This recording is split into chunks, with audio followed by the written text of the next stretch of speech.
श्रीन्वनाथ भक्तिसार अध्याय 24। एके दिवशी सायंकाळी सूर्याची व उर्वशीची नजरांजर होऊन सूर्यास कामाने व्यापून टाकल्यामुळे वीर्यपात झाला। ते वीर्य आकाशांतून पडताच वाऱ्याने त्याचे दोन भाग झाले। त्यांपैकी एक भाग लोमेश ऋषीच्या आश्रमातील घटामध्ये पडून त्यापासून अगस्तीचा देह उत्पन्न झाला। दुसरा भाग कौलिक ऋषीच्या आश्रमास आला। त्यावेळेस तो भिक्षा मागाव्यास बाहेर जात होता। तो आपले भिक्षापात्र अंगणात ठेवून दार लावित होता। इतक्या अवकाशात ते वीर्य त्यात येऊन पडले। हे ऋषीच्या पाहण्यात आले। त्यावेळी हे वीर्य सूर्याचे आहे असे तो समजला। 3103 वर्ष लोटण्यानंतर धीमीन नारायण या पात्रात संचार करील यास्तव हे नीट जपून ठेवले पाहिजे असा विचार करून त्याने ते भिक्षापात्र नीट जपून ठेवले। या गोष्टीस बहुत वर्षे लोटल्यानंतर पुढे कलियुग सुरू झाले। नंतर त्या ऋषीने ते पात्र मंदराचळाच्या गुहेत तोंडाशीच नेऊन ठेविले आणि आपण निघून गेला। पुढे कलीची 3103 वर्षे लोटल्यानंतर द्वारकाधीशाने धीमीन नारायणाच्या अवतारामध्ये त्या पात्रात संचार केला।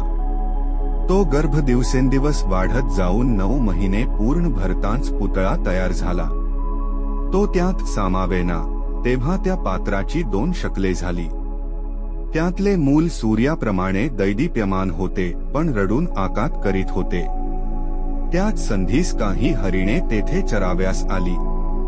त्यात एक हरिणी गर्भिणी होती। ती चर्क तेथे जाऊन प्रसूत झाली। तिला 2 बाळे झाली, परंतु ती मागे पाहू लागली तेव्हा तिला 3 बाळे दिसली। ती 3ही मुले माझीच असा तिला भास झाला। मग ती त्यास चाटू व हुंगू लागली। ती 2ही हरणे प्याव्यास लागली, पण तिसऱ्यास प्याव्याचे कसे ते माहीत नव्हते।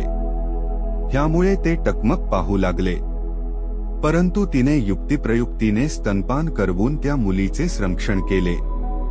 पुढे काही दिवसांनी मूल रांगू लागले। 3ही मुले एके ठिकाणी ठेवून ती हरिणी चराव्यास जात असे, तरी तिचा सर्व जीव मुलांवर होता। ती घडोघडी येऊन त्यास पाहून पुन्हा चराव्यास जाई। याप्रमाणे 3 वर्षे लोटली। मग तो हरिणामध्ये जाऊन झाडपाला खाऊ लागला। तो निरंतर आपल्या आई मागे राही। अशा रीतीने त्याने तिच्या संगतीने 5 वर्ष काढली। एके दिवशी ती चौघे चरत मार्गावर आली असता त्या वाटेने एक भाट आपल्या स्त्रीस घेऊन जात होता। त्याने हे मूल पाहिले। त्या भाटाचे नाव जयसिंग व त्याच्या स्त्रीचे नाव रेणुका असे होते। ती उभयता एकमताने वागत।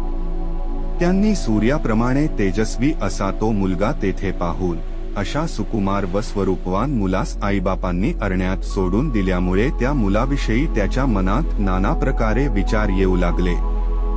जयसिंहास पाहून हरिणी पळून जाऊ लागली व तिच्या मागून तो मुलगाही धांवत जाऊ लागला, परंतु जयसिंहाने त्यास धरिले। नंतर तो त्यास म्हणाला, मुला, भिऊ नको। तुझी आईबापे कोठे आहेत ती मला सांग। मी तुला तुझ्या घरी नेऊन त्यांच्या स्वाधीन करतो। परंतु ते रडून हंबरून आकात करू लागले व मुलगा मनुष्याच्या हाती सापडल्यामुळे त्या हरिणीसही परम दुःख झाले। तिला मनुष्याच्या भयाने जवळ येण्यास हिम्मत होईना, म्हणून लांबूनच ती हंबरडा फोडू लागली।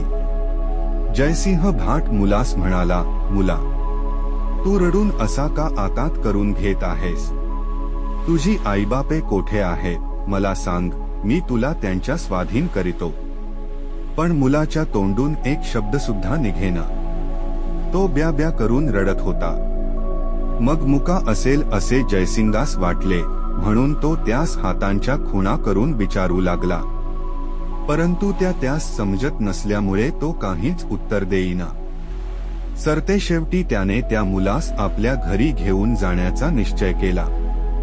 मग तो त्यास खांद्यावर घेऊन जाऊ लागला। तो मुलगा ओरडून हरिणीस हाक मारित होता व ती पाठीमागून येत होती, पण मनुष्याच्या भीतीने ती जवळ येईना। ह्यांतले वर्म जयसिंगास काय ते कळेना। ती हरिणी जयसिंगाच्या मागून ओरडत जातच होती। ती बरीच लांबपर्यंत गेली, तेव्हा हिचे पार्स रानात चुकले असेल म्हणून ही रडत आहे असे जयसिंगाला वाटून तो मुलास घेऊन चालता झाला. मुलास घेऊन जयसिंग जात असता सायंकाळ झाल्यावर एका पदरहनी गामवात वस्तीस राहिला. त्याने तो मुलगा आपल्या बायकोच्या स्वाधीन केला. पुढे मुलास हळूहळू हरिणीचा विसर पडत चालला. त्याला थोडे खाणे पिणे बोलणे चालणे उठणे बसणे हे सर्व कळू लागले. अशा रीतीने तो भाट फिरत फिरत काशीस गेला. तेथे भागीरथीचे स्नान करून विश्वेश्वराचे दर्शन घेण्यासाठी देवालयात गेला. बरोबर मुलगा होता. दर्शन घेत असता लिंगातून शब्द निघाला की यावे भरतरी, तुम्ही अवतार घेऊन प्रकट झालात, फार चांगले. हे शंकराचे शब्द ऐकले. ते ऐकून हा मुलगा अवतारी असल्याबद्दलची कल्पना जयसिंगाच्या मनात आली व हा आपल्या पूर्वपुण्याईच्या योगाने आपणास प्राप्त झाला आहे असेही त्यास वाटले. मग शिबिरास गेल्यावर त्याने हा सर्व प्रकार कांतेस निवेदन केला व आजपासून ह्याचे भरतरी नाव ठेवून याचे पुत्राप्रमाणे पालन कर. ही अल्भ्य जोड आपणास प्रयत्नावांचून कर्मधर्म संयोगाने प्राप्त झाली आहे असे सांगितले. यावे भरतरी म्हणून शंकराने का म्हटले अशी कदाचित कोणी कल्पना काढी. तशी हांक मारण्याचे कारण असे की त्याचा जन्म भरतरीमध्ये झाला म्हणून शंकराने त्याच नामाने त्यास हांक मारली.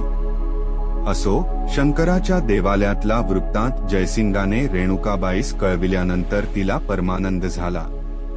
त्या दिवसापासून ती उभयता त्यास भरतरी असे म्हणू लागली. त्यास पुत्र नसल्यामुळे त्यांची भरतरीवर अत्यंत प्रीती जडली. ती त्याचे लालनपालन उत्तम प्रकारे करी. त्यासही आनंद होऊन तो त्यांशी त्यांच्या मनाप्रमाणे वागे.